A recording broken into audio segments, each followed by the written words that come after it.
Bravo! Greg, Tyrus and guests publicly poked fun at Meghan and Harry on Gutfeld Satire talk show. Meghan and Harry have just been humiliated on a satirical talk show last night. Gutfeld did a segment on, as he called them, the grifters. Known as the Greg Gutfeld Show from 2015 to 2021, it's an American news and political satire talk show on Fox News, created and presented by Greg Gutfeld. It opened showing the article in The Hollywood Reporter which said the Harkles were one of the biggest losers in Hollywood in 2023. George Murdoch, his stage name Tyrus, frequent guest, commented that the Harkles are D-list royals and no one cares about them. He said that it's almost impossible to be that big of a loser on Netflix, and even a video which just shows waves washing up on the beach got more views than they did.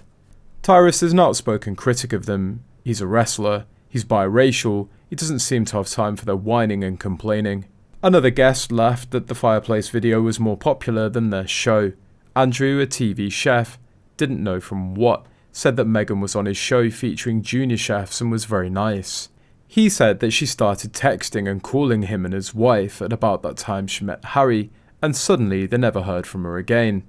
Shannon, another guest, said that she watches all the Hallmark movies.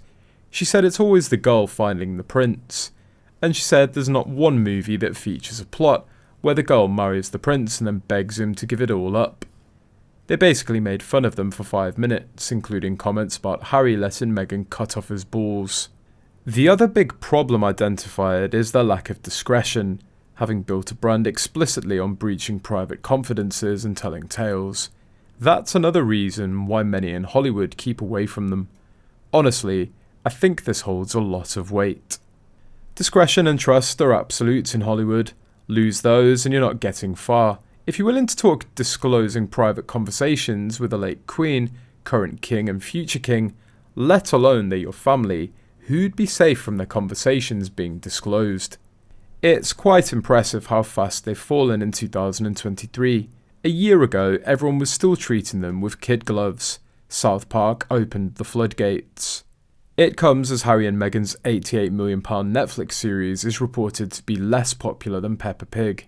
The couple's documentary on their exit from royal life was watched for a combined 62 million hours on Netflix in the first half of 2023, while the first 2 seasons of the children's cartoon have drawn in more than 140 million hours combined. To put that in context, 60 million hours viewed is the equivalent of 1 million people watching a 1-hour episode once. The streaming giant released the figures after being criticised for not being transparent about how content performs. The first season of political thriller The Night Agent was the most viewed Netflix show in the first half of the year. The Night Agent, which premiered on the platform on March 23rd, had 812 million hours viewed in around 3 months.